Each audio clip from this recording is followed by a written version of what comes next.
Welcome to RecTech, the only podcast that helps employers and recruiters connect with more candidates through technology-inspired conversations. Our mission is to teach you about the new tools and tactics for finding talent online. Today's show is a recruiter edition.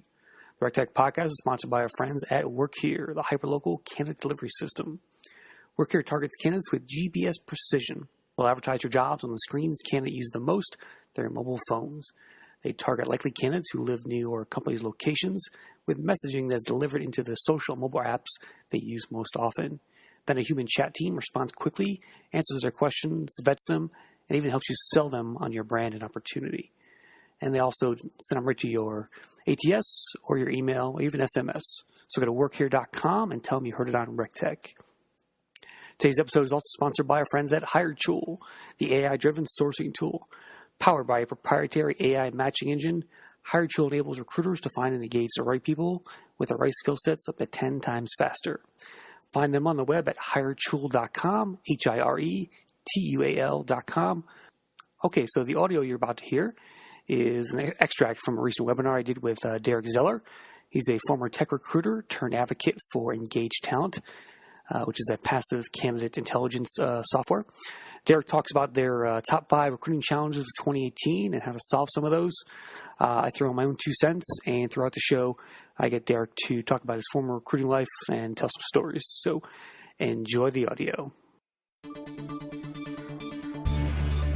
Welcome to RecTech, the podcast where recruiting and technology intersect. Each month, you'll hear from vendors shaping the recruiting world, along with recruiters who'll tell you how they use technology to hire talent.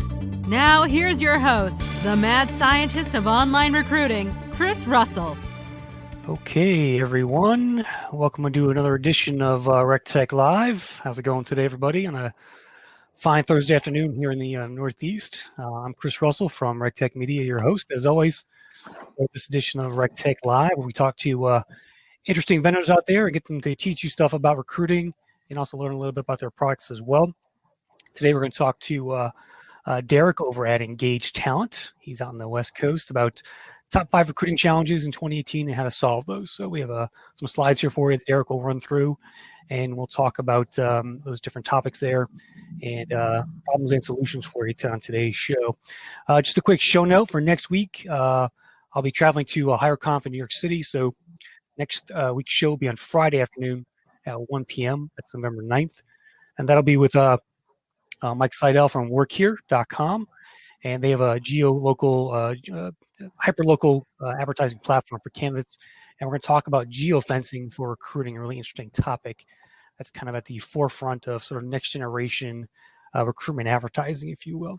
So geofencing, if you don't know what it is basically targeting people in certain locations on their phones with essentially an interrupted pop-up message on their, like an app they may be using. So it's going to be an interesting show, one you'll certainly want to tune into if you're interested in kind of next generation stuff like that. So that'll be next Friday, November 9th at 1 p.m. So we've got a number of people on the call, pretty big registrations for this one, over 170 so far. So good times. And let me introduce Derek Zeller over here. I'm going to focus on his screen for a second so he can say hello. What's up, Derek? How's it going out there on the West Coast? Good, man. Good. Things are always good in the West Coast. Nice. So you've been at Engaged Talent for a couple of years now. What's your job there?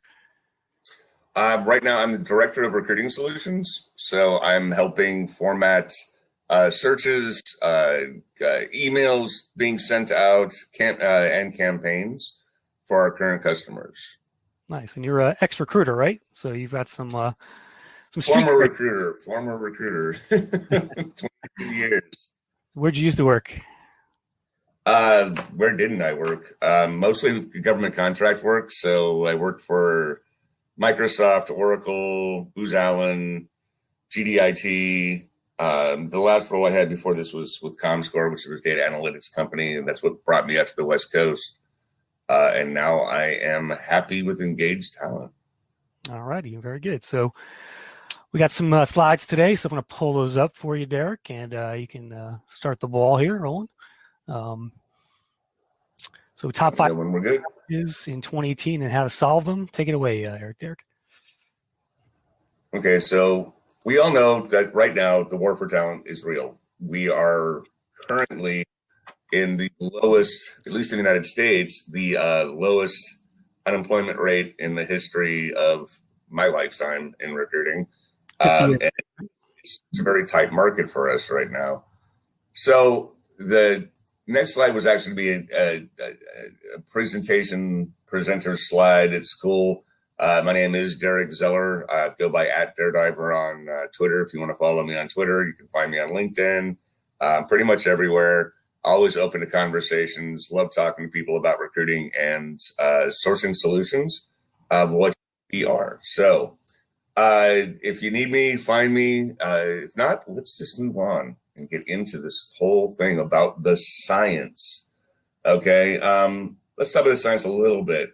At Engage, we continually track unemployment levels and job data and national job openings. And in 2018, the number of job openings are more than the total unemployment levels. Basically, that means that there's more jobs than there are people to fill them, which is a good thing in a certain respect because it's good for the economy. It's kind of bad for recruiting because we're kind of stumbling over each other trying to find the good employees that we can put to work that are going to stay with us and are going to fill our roles and make everybody happy and grow the company. Yep. As jobs and employers are telling us, almost half say that talent shortage is our biggest problem in 2018, and we're coming up to the end of it. So think about what's going on for 2019. We anticipate that to be a general consensus in 2019 as well. Believe it or not, this is going to drag on for a while because it does take time. Training, getting people out of universities, colleges, trade schools, so on and so forth, and getting them ramped up to speed in order to be productive for a company can be difficult. So we're going to analyzing talent risk and movement. We access either directly or indirectly over 30,000 sources of data. And any place where there's data about people, company data about what's happening with those companies, and people are able to aggregate that and bring it to bear. We do this so we can predict the likelihood for any individual to change jobs. Using the same approach, we track many companies globally, about 100 million professionals. Unfortunately, we're only doing the US and Canada right now, and we can make predictions on talent retention risk, which means that we can tell you if your talent may be actually looking to leave your company. Not so much that it's more of a retention.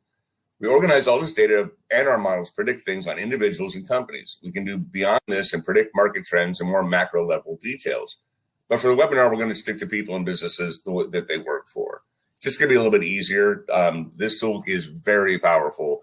You can predict industries going north or going south, I guess is the best way to put it. Yeah. Market scale. And if you've been paying attention to the stock market lately, it has been a crazy, crazy ride. So we were able to actually look at some companies and tell people that this is the possibility of what's going to happen next. It's passive candidate intelligence. That's how I describe it. Is that accurate? Yeah, exactly. These are not normally people that may or may not be on a website somewhere, shopping the resume around. They may be in a situation where they haven't really gotten to that point to pull the trigger to say, yeah, I'm going to go ahead and get out there and put myself out there and hope somebody picks me up or start applying to places. These are what we call slightly passive aggressive. So they're passive, but they'll get very aggressive if you come to them with a position that most likely is engaging to them and why they would want to move over to a different role.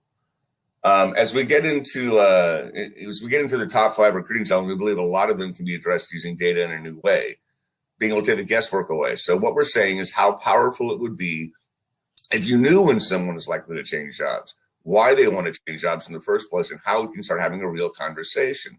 I'll be getting into that in a couple of minutes. But if you look at this slide, it basically tells you what's most likely to engage. It's the when, why, and how factors. So yes, you can get into anybody's inbox. If you can't, that's a problem you're going to have to work on. But honestly, to get into somebody's work email is pretty simple nowadays. Personal email, not so as challenging. I mean, there's definitely aggregating tools out there. But once again, you're doing a hit or miss. It's all about timing. And it's also information in, information out. So if you're just working with, let's say, a LinkedIn profile, for example, you're counting on that individual to have updated their profile. It's not updating. It's not self-updating. It doesn't say that, your W-2 says, oh, well, I switched over from ABC company to XYZ company. It's only done when the actual person puts that information in. And that was where it can be challenging. So you may not know that that person, although they do look fantastic on paper, are not going to be really interested in talking to you because they just started working for Google like 3 months ago and they're pretty happy. So that's why you're not going to get a response rate, or you're going to get put into their trash box, and that's all we know. So we're going to go over to the top 5 recruiting challenges in 2018. We all know that recruiting is going through major advancements. Some of the biggest reasons are the economy, the shared economy, and various tech advancements. Also, the baby boomers are leaving the workforce, and that's not something people are talking about. And the younger employee demographics are changing the way recruiting is done. It's a little bit different out there, and if you're not experiencing it, you're going to be real soon. Candidates expect more personalization, more of a custom engagement. After all, 86%, that's right, 86% of qualified candidates are already employed and are not actively looking for jobs. So obviously we have only got 30 minutes or so on this webinar, but if you want more details on some of these challenges and how recruiters are solving them, we wrote a quick guide for you. And here's the download at engagetalent.com/top5 recruiting challenges, all one word.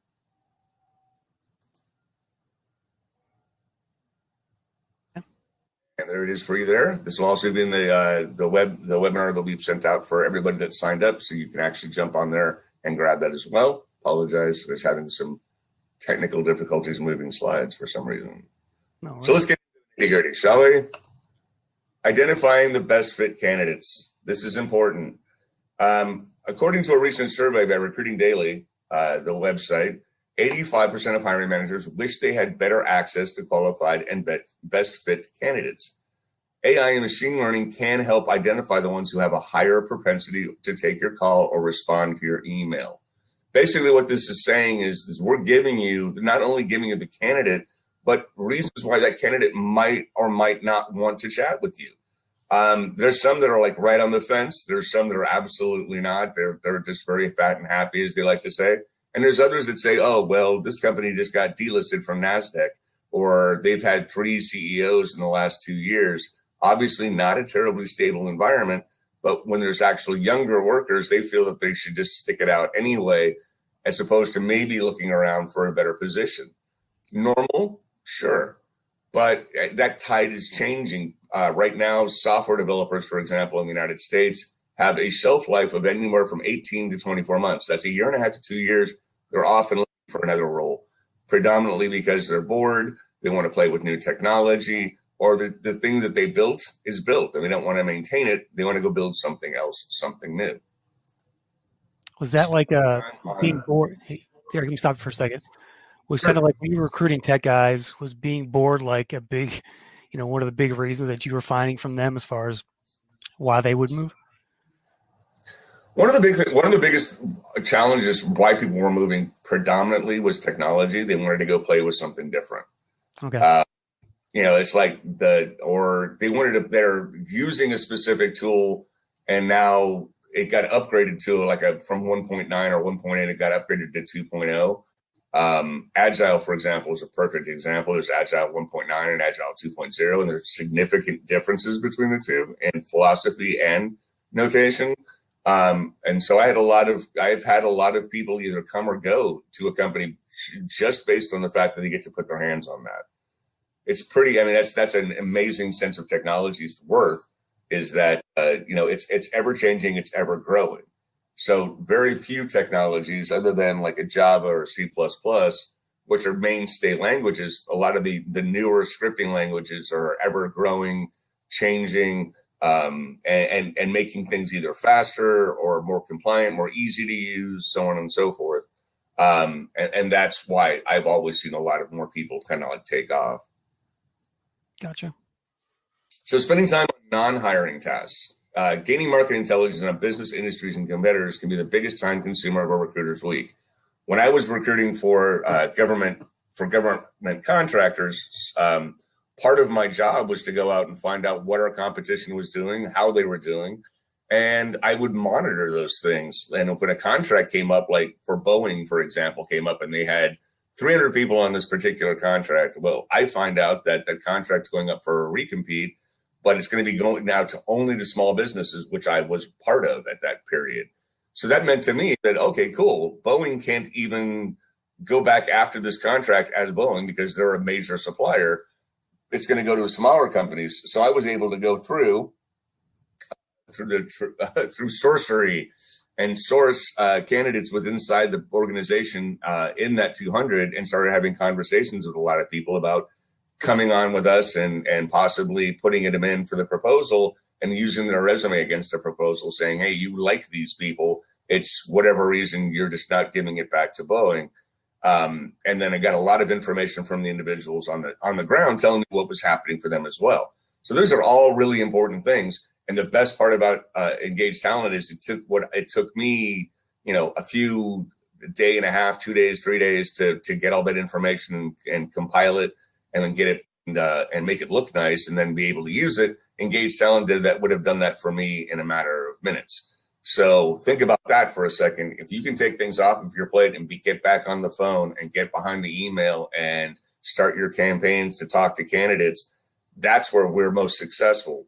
I love this piece for a working recruiter and also pure sourcers that are out there, man. This gives you a boatload of information.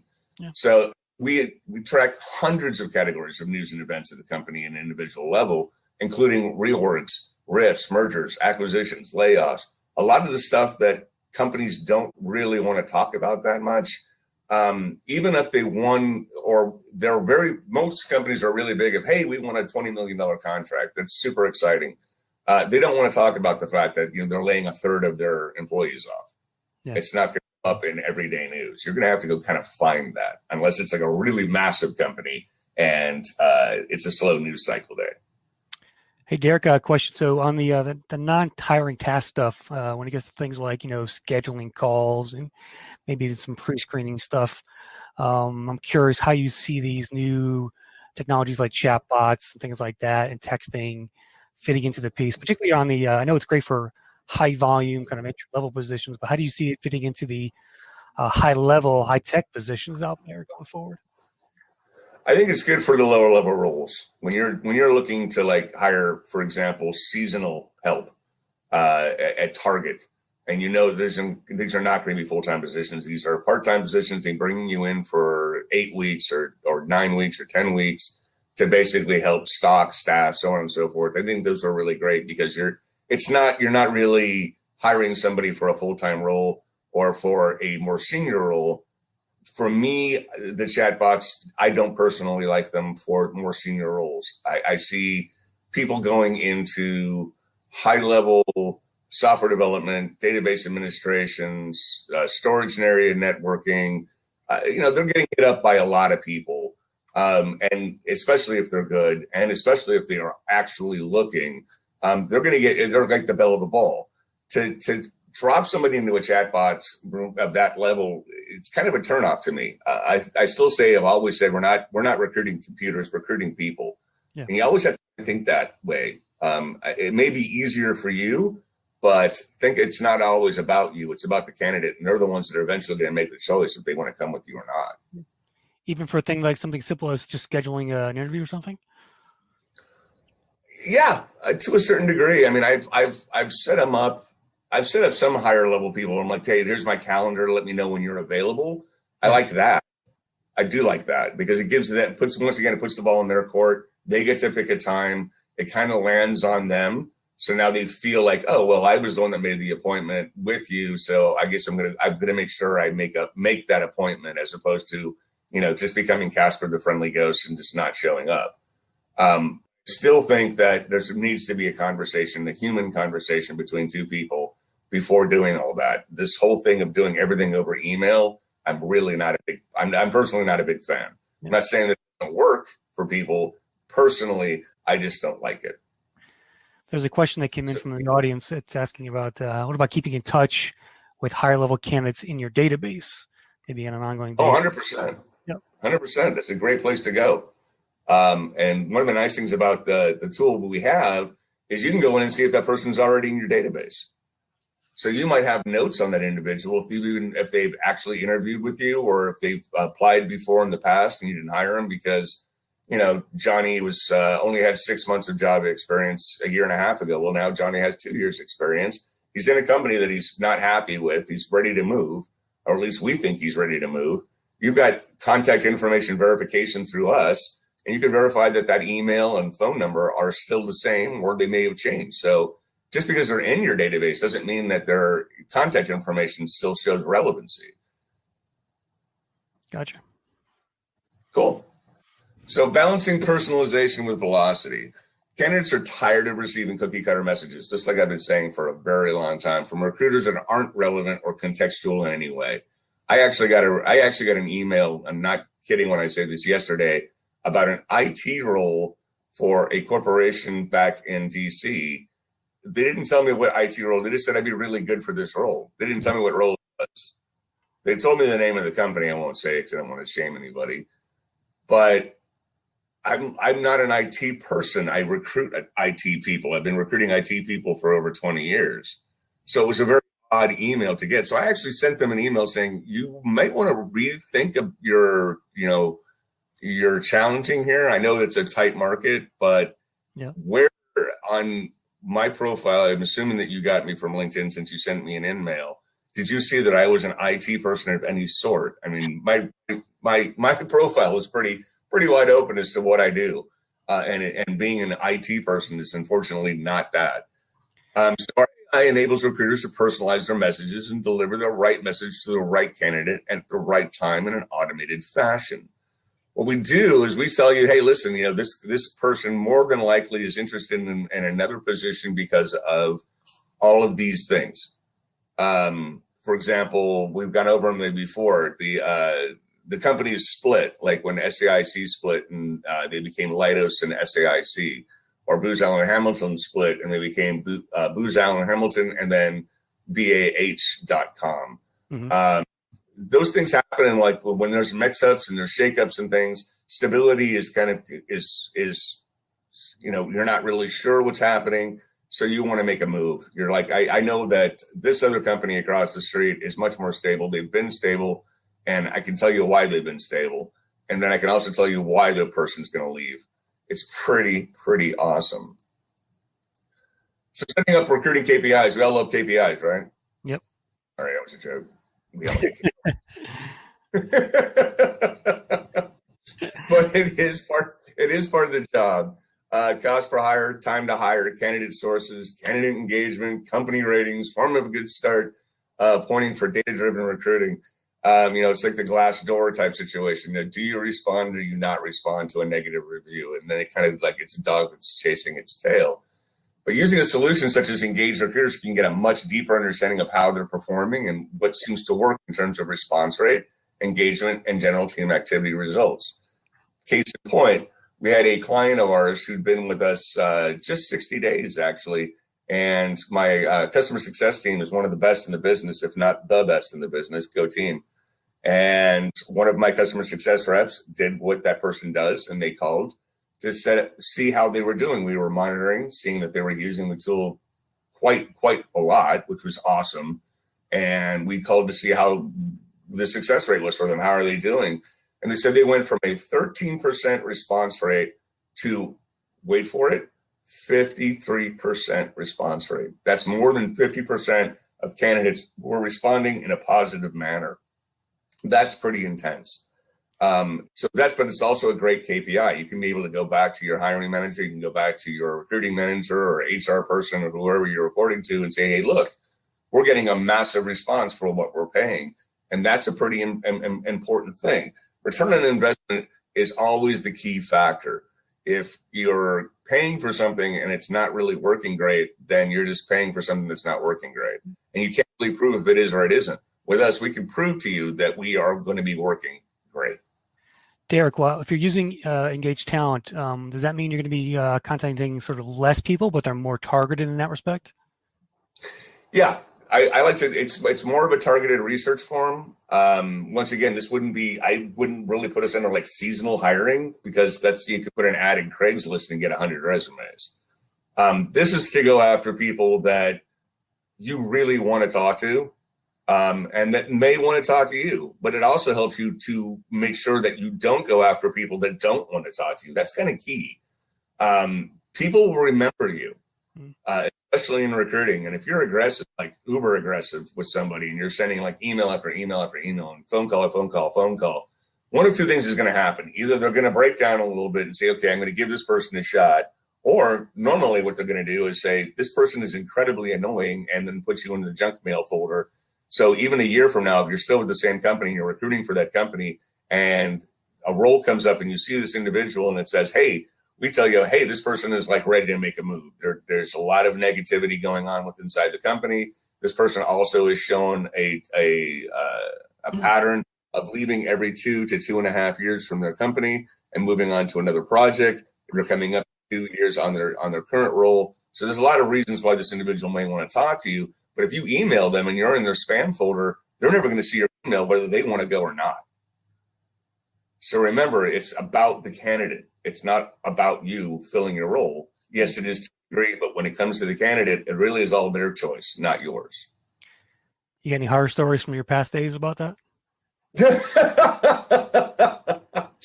Oh, good Lord, I could write books. I've written books. Yeah, I mean, I actually have. I had a guy, he was a referral of all things. And his name was Charles. I don't think I'll ever forget that. But when he was referred to me, he was referred to me as Chuck. And that's what his friends call him, Chuck. Okay. Well, his friends referred him as Chuck. So I, got all the information I could from my candidate, the person who I eventually placed, who was referring Charles or / Chuck. And they said, I wrote a very nice, I thought a very nice, eloquent email explaining my situation and telling him what I did and telling him who I was looking for, and even told him who referred me. But Chuck, or Charles, as I was soon to find out, wrote me an email back saying, I don't like recruiters much, and I especially don't like them when they call me Chuck. Only my friend Chuck, and I don't recall you ever being my friend. Seriously, so that was it. That was the end. And I had to call my guy up and say, hey, can you patch this up? And he said, well, I can try, but he's kind of a stickler about the little things. I'm like, well, you kind of set me up for failure there. And he goes, I didn't mean to. And he really didn't mean to. He just, it's just referrals for years. Huh? Said those darn referrals. I know, right? It's the first time ever in the history of Everness that I had a referral that really just went off on me. Usually for his name. Once. It's like having your friend say, hey, you want to go hang out with this person. They're good people. And right. Unfortunately, Charles did not like the fact that Derek called him Chuck. So, oh God. Okay, so new HR tech and SaaS technologies make it difficult for recruiting leaders to understand which of these solutions actually work versus ones that are just hype, and the ones that were around 6 months ago and they're not here anymore. That doesn't mean that you get a check back. So, so once you write the check, it's cashed, it's kind of over. And if the company goes out and down and out, it takes your money with you. So be careful when you're out there looking at these solutions. Make sure that they're not just fly by night.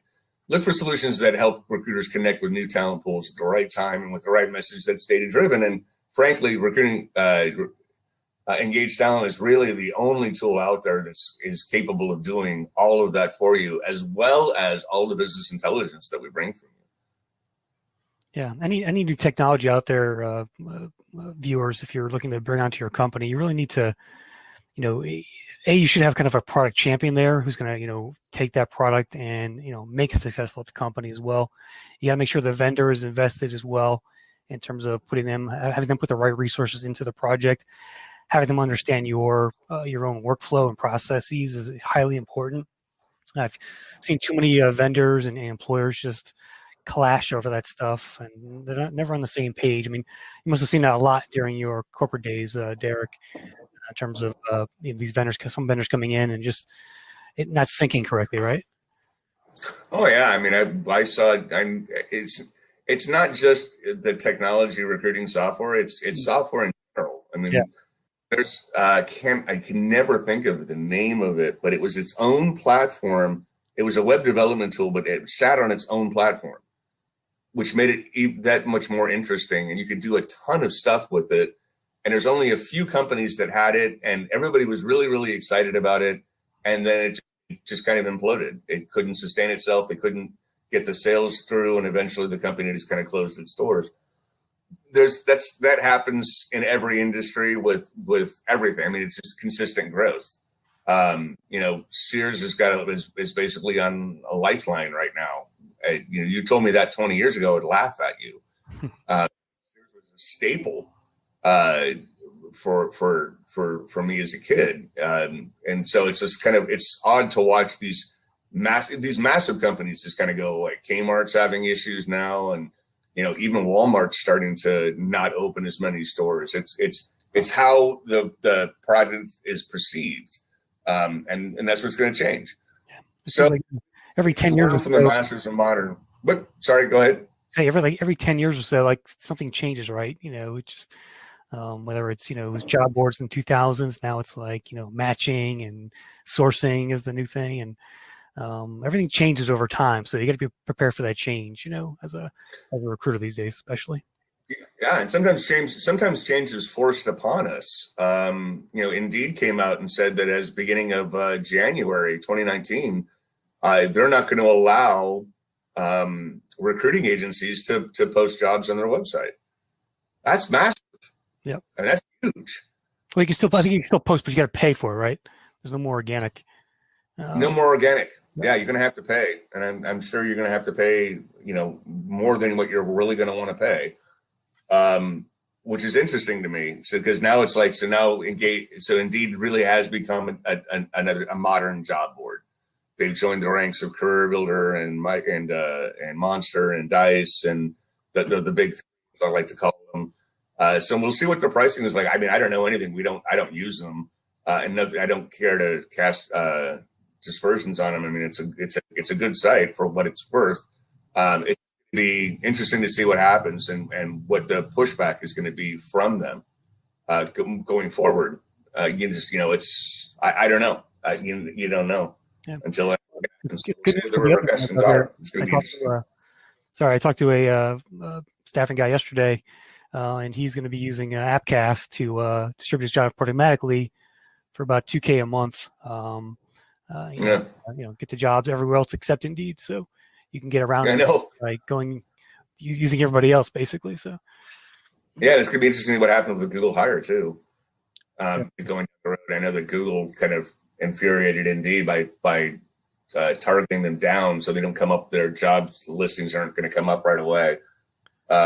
So Google's getting in with Google Hire, and they're still beta testing that out right now, and it'll be interesting to make moves they make. And then LinkedIn, of course, made it their ATS move. They jumped into the ATS market and how that reverberates across the water, across the pond. Yep. So that's awesome. There's just lots of changes always consistently happening. It's always kind of a fun Friday for you and me, Chris. Yeah, definitely. So Gary, you got a new podcast out there, I heard.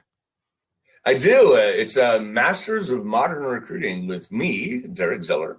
It is a weekly taped show, so it's not live. It's about 30 minutes. I try to keep it at 30 minutes.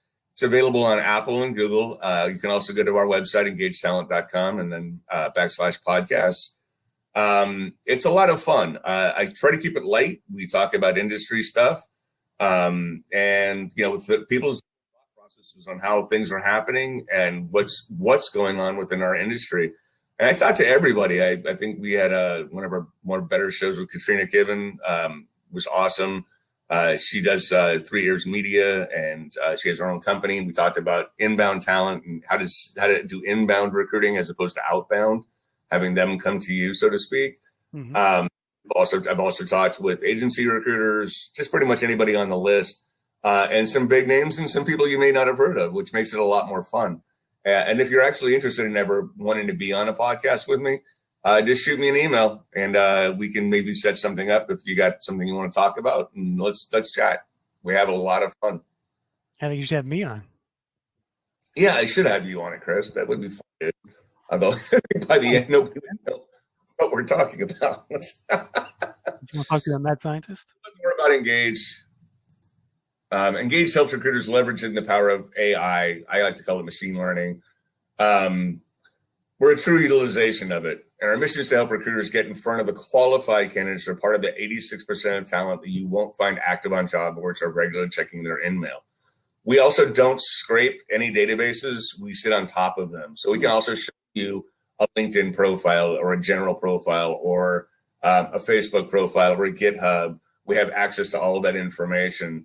What we're doing, though, is we're giving you the information of saying, here's the candidate, here's the skill set you're looking for, and here's the general chance of them possibly wanting to chat with you.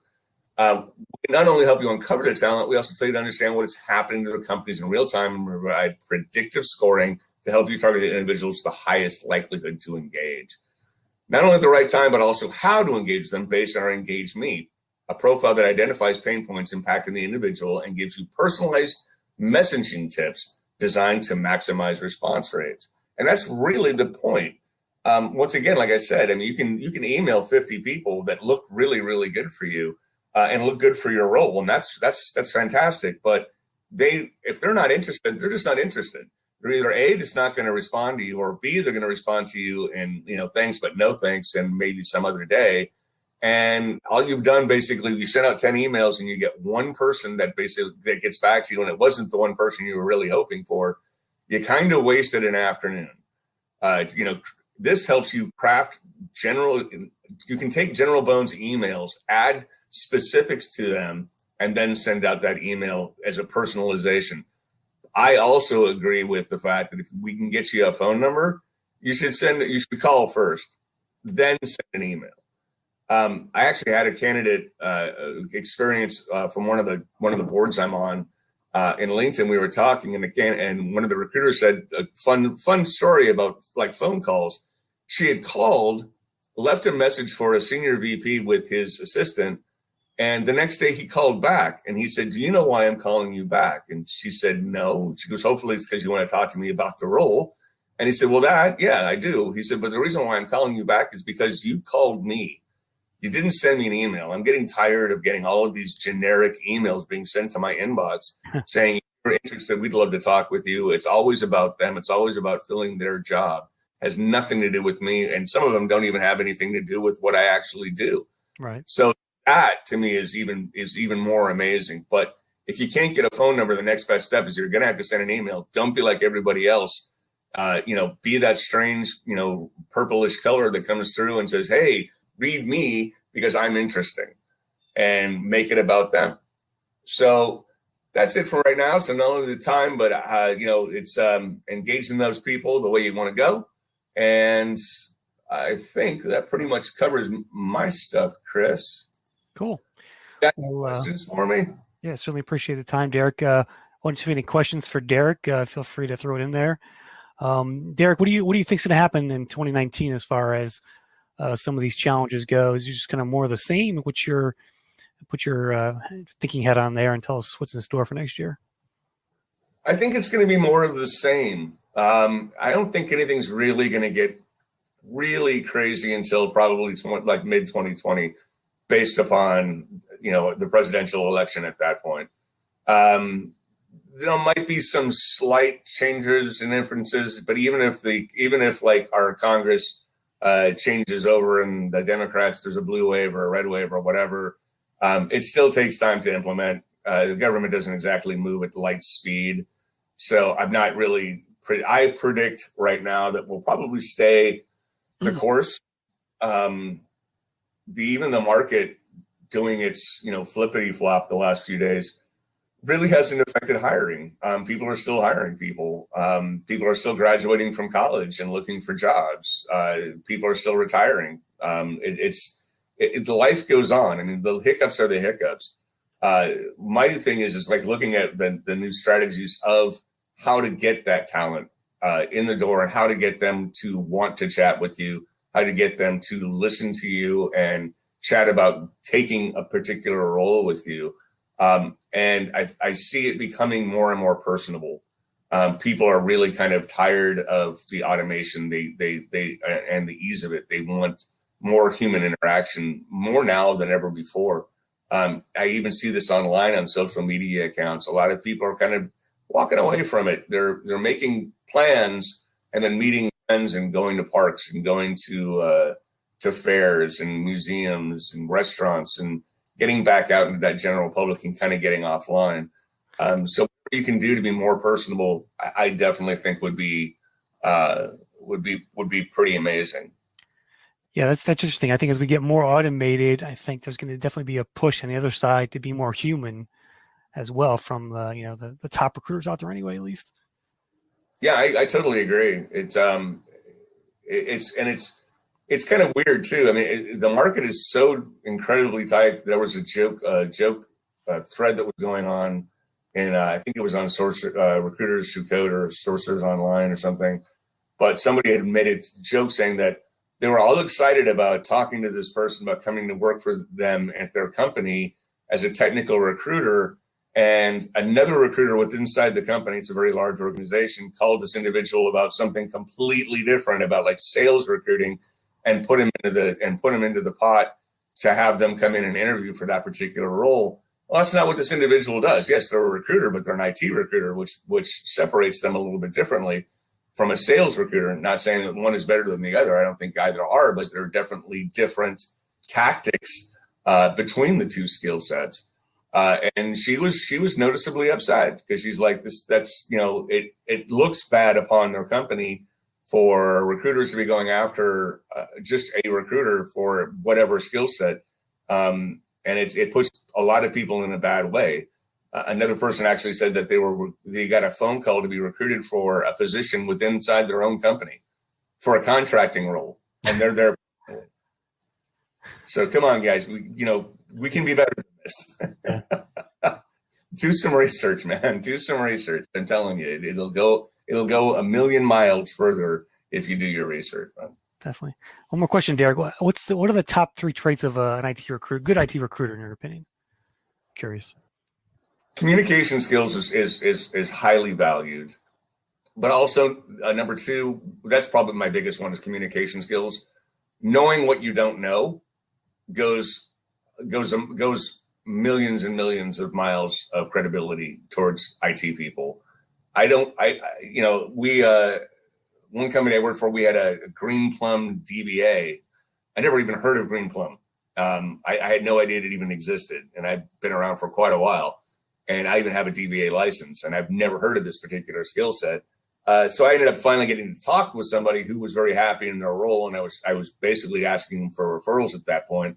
But then I said, you know what? Can you tell me what makes Green Plum different than SQL or PLSQL? And he said, yeah, it's kind of more of like a MySQL. And he kind of went into how it's more of a shareware and all this other cool stuff. So I took like copious notes about it. But that's what you do as a technical recruiter. If you don't know, don't pretend that you know, because you'll get found out. And that's the worst thing that can happen to you, because that'll carry a long way. Yep. So go to like whatis.com. It's a great place to go and do research on technologies. The other place, walk down the hall and go talk to the guys that are doing the roles. So if you got front-end developers, go ask them what kind of tools they're using. Why do they like it? Why don't they like it? Same thing with back-end or full stack for software developers, network engineers. Go talk to them. Learn the lingo. Learn the acronyms and learn the lingo and know what goes with what. When somebody says, I want a Java developer, for example, I dig in. I'm like, so do you want a software or do you want a web? Because they're 2 totally different people with 2 totally different skill sets. And I've had a lot of developers over the years, their jaw just drops. They're like, dude, how did you even know that? Or a systems engineer as opposed to a network engineer or a systems administrator. They're great titles, and sometimes they switch around, but that's not necessarily what they're actually doing. So knowing those types of things is going to make you great. Number 3, be human, just like any recruiter, and realize that you're recruiting a human being and you're not recruiting a paycheck. Treat them with respect. Treat them the way you would want to be treated. I always tell brand new recruiters or younger recruiters, when you start off in the morning, think about it was like when you were looking for a job and what you went through to find it. I don't know very many people that had a really fantastic experience looking for a job in my lifetime, including myself. It's a tough thing to do. And it's a tough thing to swallow, because it's like, you got to put your best foot forward every time. You got to rewrite your resume. You got to do all kinds of things. Well, that's what they're doing too. Even though it's a hot market, they're still getting hit by a number of different people And the person that treats them like a human being and treats them with respect and knows what's going on, or might know what's going on within their systems and why they're looking, is going to go, once again, a million miles. Nice. Well, we'll end on that note. Derek, certainly appreciate the time today, and tell everyone Thank you, Chris. where to find you on Dirt Diver on Twitter, and engagetalent.com/top5 recruiting challenges if you want the download from today's event. Derek, thanks very much again. Appreciate your time. Yeah, if you guys would like a demo, go to hello@engagetalent.com. In the subject line, I think you'll bring up this, request a demo, and then say, just for fun, say Derek sent me. Nice. Credit for it, I guess. I'll put that in the chat. I appreciate y'all. Have a great one. All right, Derek, take care, man. Good seeing you. Another episode of RecTech is in the books. Follow Chris on Twitter @Chris Russell or visit rectechmedia.com, where you can find the audio and links for this show on our blog. RecTech Media helps both HR tech firms and employers to get more clients or candidates through our consulting practice and online tools. So be sure to check out our sites like recruiting headlines, job fairing, and more to stay up to date on what's happening in recruiting. Thanks for listening, and we'll see you soon on the next episode of RecTech, the Recruiting Technology Podcast.